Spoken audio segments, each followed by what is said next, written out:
Studio Gujarat. जहिया से चल गईली छोड़ के हमके, जहिया से चल गईली छोड़ के हमके, जिंदगी भइलो सुनसान हो जाए।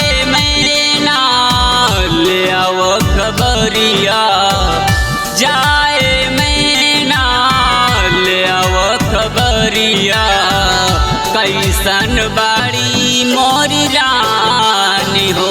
ए मैना कैसन बाड़ी मोरी रानी हो, कैसन बाड़ी मोरी रानी हो।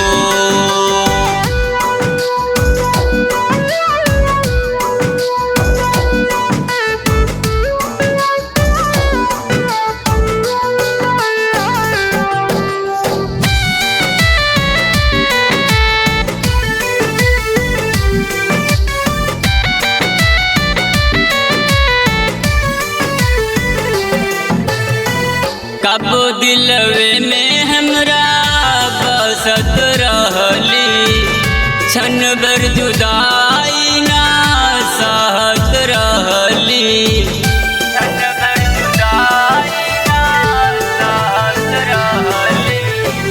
कब दिलवे में हमरा बसत रहली, क्षण भर जुदाई ना सहत रहली।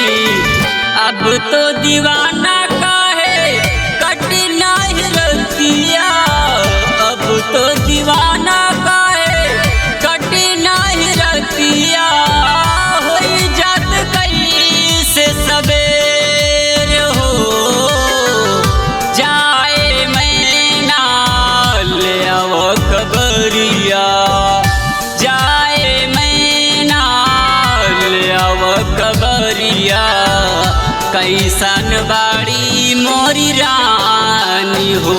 ए मैना कैसन बाड़ी मोरी रानी हो, कैसन बाड़ी मोरी रानी हो।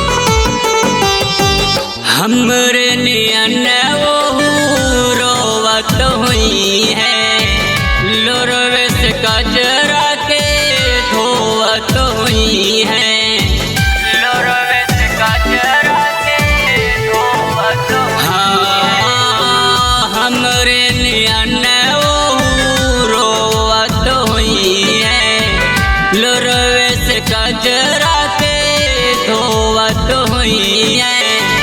कहले दीवाना होई कुछ मजबूरी, कहले दीवाना होई कुछ मजबूरी, मर जाई तो हो रे बिना जाए। मैना ले आओ खबरिया जाए, मैना ले आओ खबरिया, कैसन बाड़ी मोरी रानी हो।